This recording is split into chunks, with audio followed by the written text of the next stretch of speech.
the person who wears their sleeping clothing for Salah, their sleeping clothes for Salah. So the pajamas or whatever garment you wear that you use to sleep with, that same garment is used when to pray Salah as well. Now, there is a hadith narrated in Bukhari where the Prophet ﷺ, a man stood up in front of him and asked him about wearing one thobe, one garment for prayer. So this man is asking about the one garment that he'll wear each and every single time, every single day. He's going to wear it to sleep, to eat, to walk outside, to do everything, and also to pray as well. So the Prophet ﷺ asks him, can you not find thawbain? Can you not find two thobes? So the Prophet ﷺ asks him this question. Now, wearing pajamas to pray, is the salah in and of itself valid if you do this? According to the four madhahib, the salah is valid.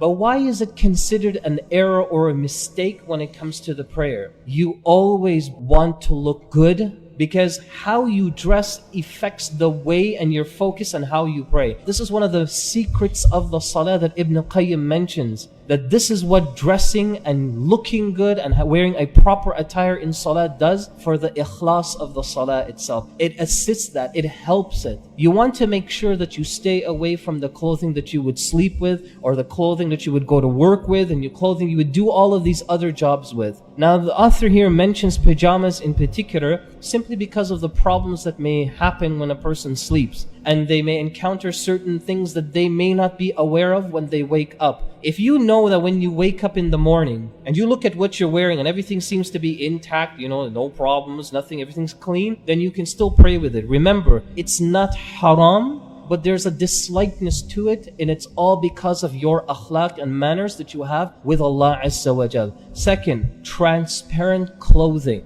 Now this is interesting. We're talking about regular clothing that you and we would see, or you and I might own. For the man, often underneath our thobes, we would have those regular pajamas that you wear with the thobe. That particular pants, you have to be very careful with it. Because if you pray with that pants alone, without a garment over it, there's a possibility you can nullify your salah. Look at yourself in the mirror and see if you cannot see through it. Now the ulama, they say that if you can see the skin color, then the salah becomes invalid. Imam al-Shafi'i rahimahullah, he mentions here that if a person prays with a t-shirt and that t-shirt exposes the aura of that individual when they go into ruku' or sujood, then the salah needs to be repeated over again. Now what should a woman wear when she's praying?